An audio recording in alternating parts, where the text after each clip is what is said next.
Hey everyone, today I want to talk about my ownership of my Ford Raptor. I had the truck for about 2 years now, and I put a little over 4,000 miles on the truck. I don't daily drive it, I basically just use it on the weekends. Now this specifically is a 2020 model, so this is the final year of production for both the second generation and the Super Cab. So when I started looking for a truck, I wanted something sporty, something fun, because having a house and having a pickup truck is just very convenient.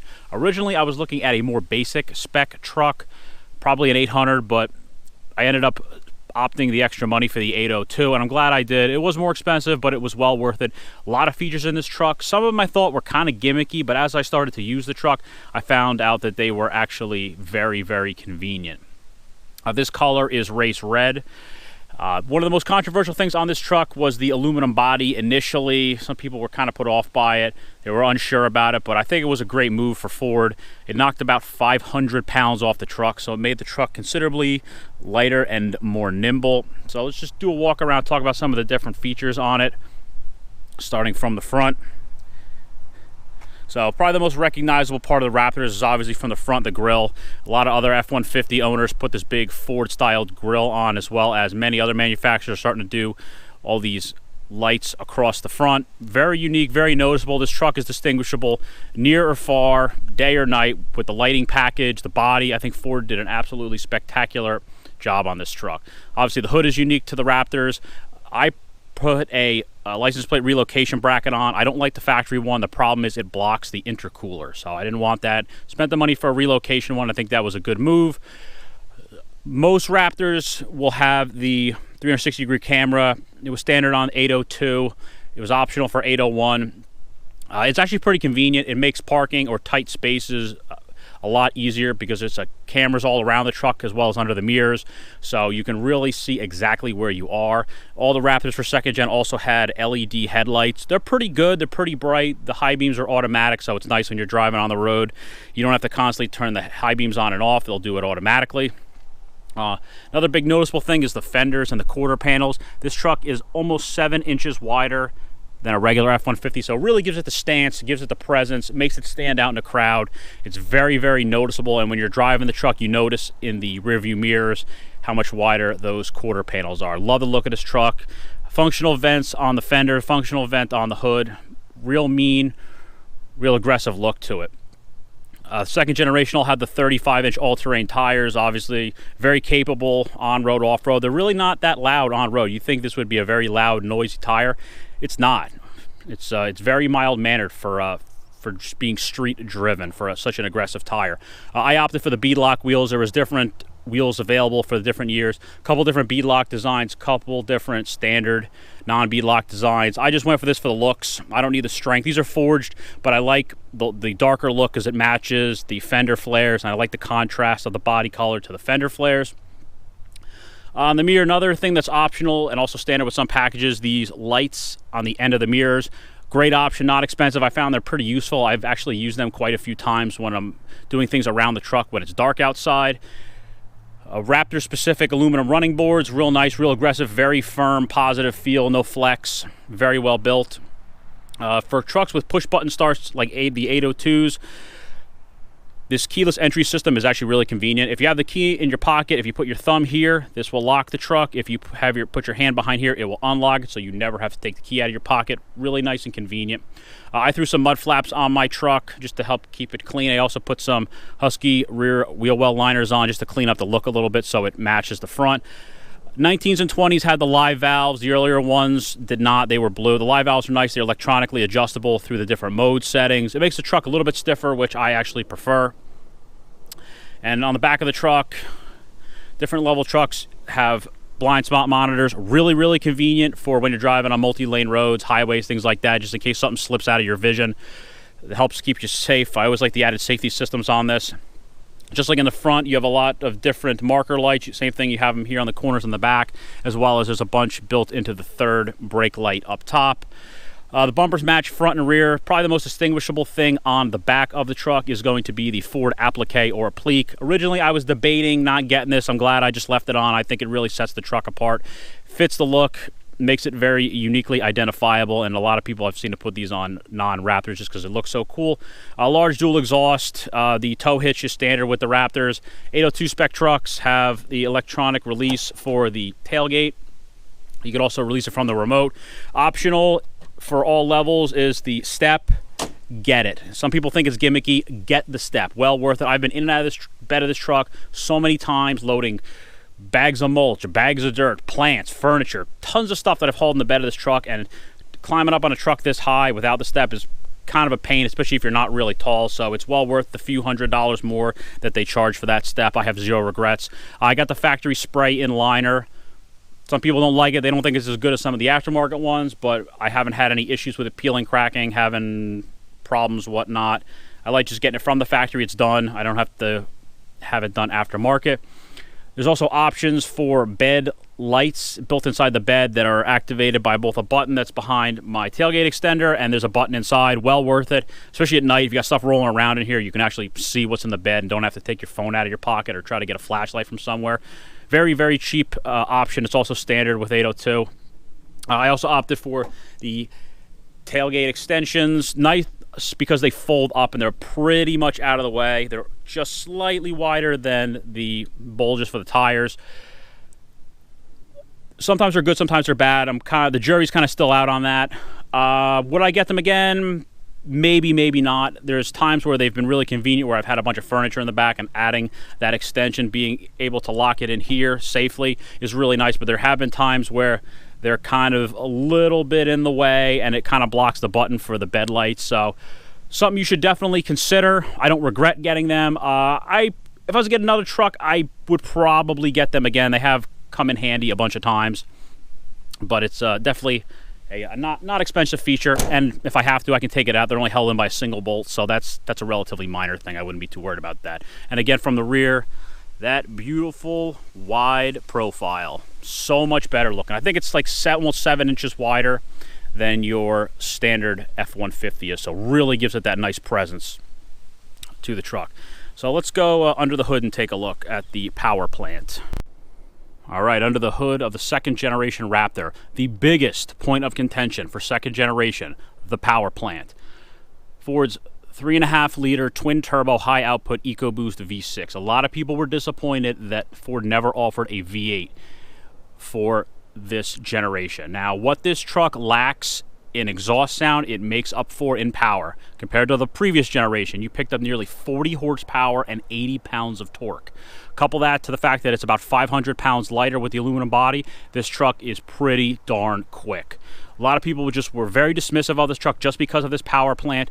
They say, oh, it's got turbo lag, it sounds terrible. I think that's way overblown. Try driving one of these and then come back to me and tell me how you feel about this truck.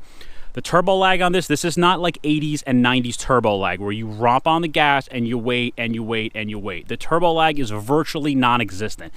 A little bit of power extra between gears if you need like passing power, you don't even notice it. And the time the truck takes the downshift, the boost is there. The only time you ever notice any turbo lag is when you go from no throttle to full throttle. You'll notice maybe around half a second of turbo lag. And when the power comes on, it comes on like a freight train. This thing pulls really hard all the way to red line.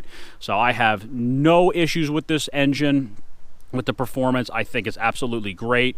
Yes, it doesn't sound as good as a V8, but I think the trade-off for the performance is well worth the difference in the exhaust sound.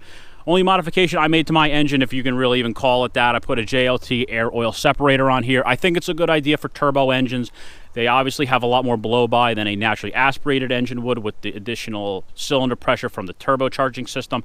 I get a little bit of crud in there, obviously, so every 500 to 1,000 miles, I'll just open it up, dump it. It's usually not a lot. It's only it's less than a fifth of the way full, maybe a 10th full, so I don't get a ton in there. Now, the biggest probably issue, we'll call it, with this engine that's well known is the cam phaser knock. Basically, the cam phasers would wear, and when you would start the truck when it was cold, you get a little bit of a rattle. Ford seems to be doing the right thing with the cam phasers. There's a TSB out there called 21B10, and you should have gotten notification for this. Basically, it's a software tweak that is supposed to help prevent it, and if you are having a cam phaser knock, make sure you get 21B10 done, because that will extend your cam phaser warranty outside of the warranty of the rest of the vehicle itself. So, like I said, get 21B10 done. I had it done. Mine never knocked, and that's supposed to keep them from knocking. If they do knock, your warranty gets extended, and Ford will replace the cam phasers for you. That's not a job you want to pay for yourself. It's like a 10-hour job. It's probably expensive. If you get 21B10 done, there's also another update that reverts it back, and then they'll change out your cam phasers. But I'll give Ford credit. They're doing the right thing. They're extending the warranties, and they're trying to help owners out should they experience the cam phaser knock. Again, I think it's overblown. People talk about it on the forums all the time. If you have the problem and the truck's under warranty, take it into the dealer. Ford is going to fix it on their dime. So have that done. Also, another issue with these was oil consumption. When I first got this truck, I noticed the truck was eating about a quart of oil every 1,000 miles or so. There's a TSB update for that. This was the same issue Ford had with their 5-liter V8s, where when you're driving, you take your foot off the gas, the throttle body closes too fast. That causes a vacuum through the PCV system, sucks oil up back into the intake, and then it burns it. And having an oil separator on there will grab that oil so it doesn't end up back in the intake system. But if you are having issues with excessive oil consumption, like I did, you go in, they reflash the computer, that issue is virtually gone. This went from, like I said, a quart every about 1,000 miles. Now this thing goes through a quart of oil probably every 5,000 to 7,000 miles, in that range. It's significantly less. I'm doing the oil in less than 5,000 mile intervals, so I don't even have to add oil in between oil changes. So dramatic difference that made, and all it was a simple reflash. I think for some of the older trucks, they may change the PCV parts, but again, covered by Ford, and it's not a big deal. So if you're watching this video, you probably already know the performance specs on this engine. 450 horsepower, 510 pounds of torque. So very, very potent engine. I still think to this day, this is the second fastest four-wheel drive pickup truck from the factory. So this truck is definitely pretty darn quick, especially for something this big and this heavy. So now let's go take a look inside the cabin. All right, on the inside of my 2020 Raptor, obviously this is a Super Cab. This was available Super Cab, Super Crew. Personally, I like the look of the Super Cab better. I like the smaller, more stout design of it. The Super Crew, I think, is definitely more usable. Larger back seat, higher towing capacity. But the truck was about $3,000 more, and I frankly didn't need the extra space. So I like the suicide door. It swings back almost 180 degrees. If you have a Super Crew, it's just 4 standard style doors. For the 19 and 20 Raptors, there was an option for the blue accent interior, commonly referred to as the Recaro seats. A lot of people kind of shunned away, stayed away from these, didn't like them. I think it was kind of overblown that the blue coloring on these seats, some people thought it was like this really loud blue. Now, there is not nearly as much blue in this thing as there is on the 3rd gen Raptors. The main blue pieces are obviously going to be the Alcantara center sections on the seats. You have some Alcantara on the armrest, and then also included in this package was the carbon fiber accent package that was available as a standalone option for all 2nd gen Raptors. Like I said, I love this interior. I think it's beautiful. The blue is very subtle. It's not as loud as in your face as people make it out to be. I prefer Alcantara to leather. I also like the more aggressive bolsterings on here, and because so few people opted for this, I think it's going to be a more sought after option as time goes on. I have not had a single person tell me that this clashes with the truck. You would think blue seats on a red vehicle would just look ridiculous. Not a single person has ever told me, just because of how subtle this blue is, and it doesn't stand out as much as people were kind of speculating that it would. So you still gain full functionality, unlike a lot of Recaros in other Ford vehicles. You don't lose any functionality. You can power, memory, heat, cool, everything you have in your standard 802 Raptor seat. So sitting in the truck, first thing you're going to notice, obviously, when you get in the steering wheel, you have tons and tons of controls on it, leather wrapped. You have the red trim piece in the middle, as well as your metal paddle shifters. I don't really use them much. Every once in a while I will, just to try them out, but I like the interior of this. Some people say it's too plasticky and cheap looking. I think this truck looks pretty darn good inside. 802 and some 801s, you were able to get the 8-inch screen. I like this screen. It's pretty big. The 3rd gens have a 12-inch screen. Obviously, a bigger screen is a little bit nicer, but I like this. It's plenty large enough. This has the nicer B&O sound system in it, and I think this interior looks good between the blue seats and the carbon fiber everywhere. I think it looks very nice in here. Same thing with the shifter. You have this beautiful carbon fiber on it. On my truck, I put an auto start eliminator or auto stop eliminator on here. I like this because it basically makes this feature still available, but it essentially disables it. When you're driving this truck, all the second generation trucks had this auto stop on it from the factory. Essentially what happens, every time you get in the truck, you'd have to push the button to turn the system off, and when you turn the truck off, it defaults to coming back on every time. All this auto stop module does is you take this panel off, you put it in, you plug it in line with the switch, and it remembers the last position. So if you want to leave it on, you leave it on, and that's it. If you want to leave it off, it remembers that it was off, and it will leave the system off every time you start the truck. So it was under $100, and I never have to worry about that switch again, because I think that feature, for the type of driving I do, I think it's kind of annoying. So I didn't want to deal with that feature. You have your 360-degree camera button up here, your crawl control, which is basically off-road cruise control, and your traction control off. So this truck has so many nice features and specs in it. Some of the stuff I thought was gimmicky, but as I started using it, I found it to be really convenient.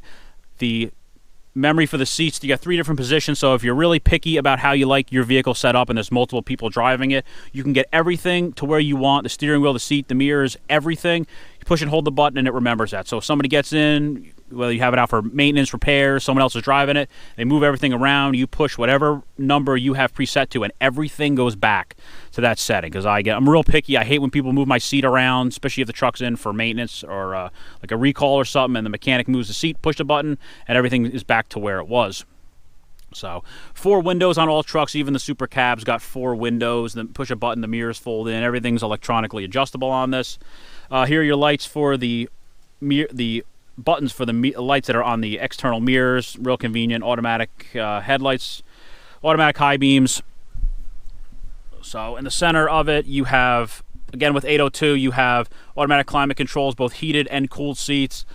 Kind of thought maybe that might be a little gimmicky. They're not. If you've never driven in a vehicle with heated and cooled seats before, it is incredibly nice. If you have a truck with push button start, you can remote start it, and when you do, all the systems will come on automatically. So if it's cold outside, the seat heater comes on, the heat comes on, and the steering wheel heater comes on in the 802 trucks. I thought steering wheel heater, that's a gimmick. Yeah, when it's 20 degrees outside and you remote start this thing and you walk outside like 3 to 5 minutes later and everything you touch is warm, the seat is warm, the steering wheel's warm, yeah, not a gimmick. Definitely awesome. If you live in Florida, yeah, it's really not going to work for you, but you're up in the north, like in New Jersey where I am, it's a nice feature to have. Same thing with the cooled seats. It's hot outside, you remote start it, those cooled seats come on. Awesome. So much better than getting in a hot leather seat when it's 90 plus degrees outside on a hot sunny day. So buttons for your 4-wheel drive system, I'll get into that into a minute when I turn the ignition on. So I really don't even use that anymore because of the mode buttons, backup trailer assist, and the trailer brake controller, standard 802, optional other levels. But just so much tech and features in here. You have your auxiliary buttons up top. You have 6 of them. They're pre-wired into the truck, so you don't have to go cutting or splicing or going crazy with anything because the buttons are from the factory. Here's your rear window control, which is nice just to ride around that crack to get good ventilation in here. Let's turn the ignition on this baby. All right. So much tech, so much information, so much adjustability on this truck. Some of the higher spec trucks are going to have this large display screen with your digital secondary. Is real nice. I like it. Very clear, very easy to read, and tons of information on here. You know, the truck information, digital speedometer, everything from engine hours, lots of pressures and temperature gauges. So you have different trip gauges, fuel economy. That's another thing with this truck. It gets pretty good fuel economy for something of this performance level. It's rated for like 15 to 18, and I think average 16. You're seeing I'm averaging a little over 16. So there's so much info in this thing. Towing status, and probably one of the coolest screens, your Raptor status screen. You have like off-road statuses that tell you all your different angles and whatnot. Off-road status screen tells you where you are. So on here, you have a separate button for the steering feel because it's electronic steering. Push a button, you can change the steering. But the coolest button, I think, on the interior here is going to be your mode button. This changes the mode with one button. So you don't have to push the traction control off, put in 4-wheel drive, lock the rear diff. Right now, we're in normal, and you can see the status of everything. So now we're going to go to, all right, deep snow and sand. Let's go off-road. One button I just pushed. That's all I pushed. Bam. Everything has changed. The shocks are in off-road mode. The engine tuning is in deep snow and sand. Traction control is off. It's in four-wheel drive, and the rear differential is locked with one button. And you know what? Now we're going back on the road. One button, and everything is back to normal. That's it. Awesome thing they did with that mode feature, so you don't have to go through and tweak it. And there are, I think, 7 different modes: normal, sport, tow haul, slippery, rock crawl, baja, and the deep snow sand. So you have, and every one of those, these settings are different, so it'll change them a little bit depending on, like rock crawl puts you in four-wheel low. Sport, it will hold the gears longer for more of a sporty drive and stiffen up the shocks. So awesome. I give Ford so much credit for integrating everything with one button like that. So awesome. And then that's pretty much it for the interior. You have your, stereo controls on the steering wheel, very common. You also have adaptive cruise here on the 802 spec trucks. I've used it a couple of times. I don't do a ton of highway in this truck, so I don't use it a lot, but I know a lot of people do like this system for the adaptive cruise. They think it's very nice. And as you can see, here's your 360-degree camera. It came on when I put it in off-road mode, so you can push the button and cycle. You can look at the 3 different angles: front, right side, left side, and that is it. And there you go. Now we can see the front of the truck as well as that's the top. So if I shut the door, you'll see that closes because the mirror is on there.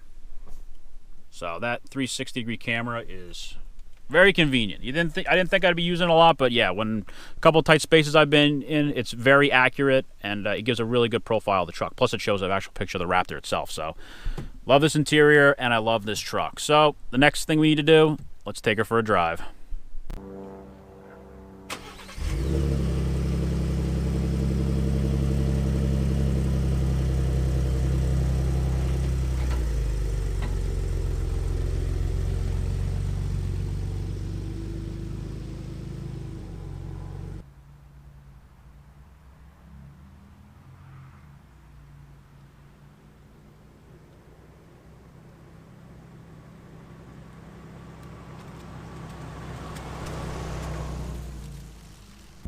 All right, driving the Raptor. The first thing you notice about driving this truck is how incredibly smooth this thing rides. Now, it's not really designed for that, but it's a byproduct of the way the suspension system is set up.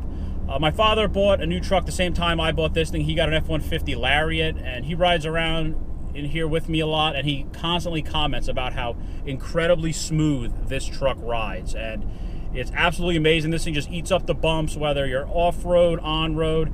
If you've ever ridden in jacked up pickup trucks before with big 35-inch tires, usually they ride like a complete basket case. They're kind of all over the road. They're bumpy. The steering's kind of vague.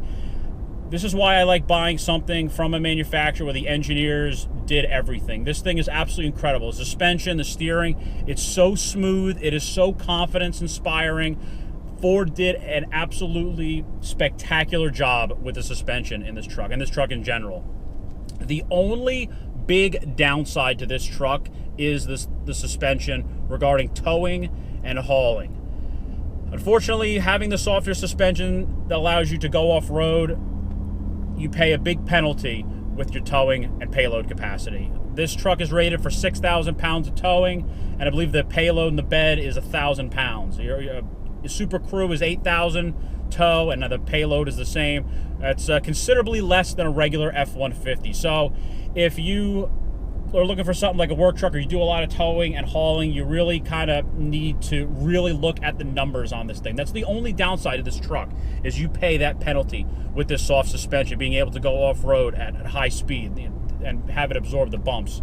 I mean, you go over train tracks and speed bumps in this thing, and you barely feel them. I mean, you feel it, but it doesn't jar you around. It's a very smooth, soft transition. So, absolutely incredible, the suspension in this truck.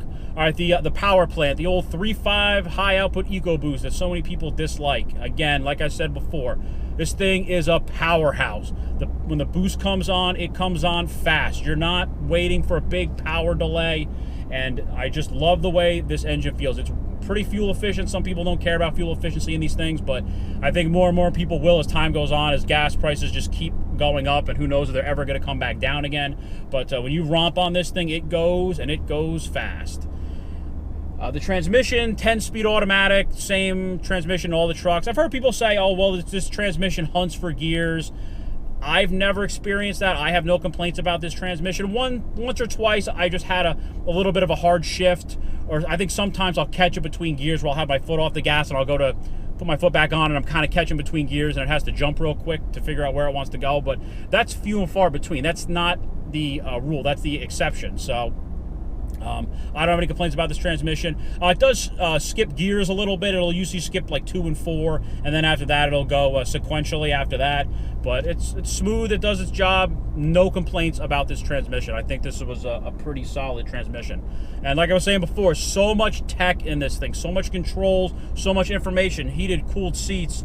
It's just so much modern technology in this thing. It's absolutely fantastic, from like everything, like the cameras, the audio system, all the different electronic controls in this thing, one button to go off-road to change all the off-road settings. Awesome. So much good tech in this. Again, this is an 802 truck, so this has like everything in it. A more basic truck won't have as much, but if you're looking for a basic truck, you can still get the Raptor experience, the Raptor off-road capabilities, the Raptor performance without the tech if you don't want it, if that's up to you, whether it's your budget or you want a more basic pickup truck. You want cloth seats, you can get an 800 without all the amenities in it, depending on the way you like to keep your vehicles. And as far as this thing being like noticeable, there's enough of them out there where it's not like a rare vehicle, but people do look at this thing. I see people looking at this thing. If I'm parked out in the parking lot, I'll see people sometimes drive by and take a look at it. So it does get noticed, even though Ford has made tens of thousands of these things. This is not like rare in any aspect. I mean, it's rare as far as the F-150 production numbers or your regular, more basic, more common pickup truck, but it definitely gets noticed a decent amount compared to like a regular pickup truck would. And finally, the values of these things. Originally, I did not want to spend a ton of money on a pickup truck, and these things are considerably more expensive than your regular F-150. But to me, what was justifiable in this was the value of this truck. Now, regular pickup trucks, regular F-150s, they depreciate at a fairly steady rate before everything kind of got crazy with vehicle prices. So these things hold their value very, very well. Even before we had all these crazy market prices and all this stuff going on, these trucks were holding their... You could drive this thing for many years and lose very, very little money on this thing. I mean, right now, they're selling for like sticker or even higher. So that was why I was comfortable spending the extra money on this, getting something fun, getting something sporty, getting something different, because it's going to hold its value. I'll probably sell this thing eventually someday. I'm not selling this thing anytime soon because they discontinued the Super Cab. I'm definitely going to hold on to this thing for a long time. I think that might also help it to preserve its value. But when I do, if and when I eventually sell this thing, I think I'm going to do very, very well. The Raptors have, for all the generations, have held their values very, very well, because people really like these things. Even though I was a little nervous, depending on, I didn't know what Generation 3 would have to offer. I was a little concerned that possibly they may make a big change in it, go back to a V8, and it would hurt the value of these Gen 2s, but there's still a big following for these things. A lot of people like this design. Of the 3 generations, I think this is the best design of the 3, and a lot of people feel that way. A lot of people still like this truck a lot, and the values really are staying very solid on this truck. So I hope you've enjoyed this review. I cannot say enough good things about this truck. If you like this truck, don't let the constant complaints about the exhaust note deter you. It's really not as bad as people make it out to be. It doesn't bother me at all. Yes, it doesn't sound as good as a V8. Some people say it sounds like a leaf blower. This is the quickest leaf blower I've ever been in, because this thing is quick. Lots of power, and it comes on almost instantaneously. So you can hear it.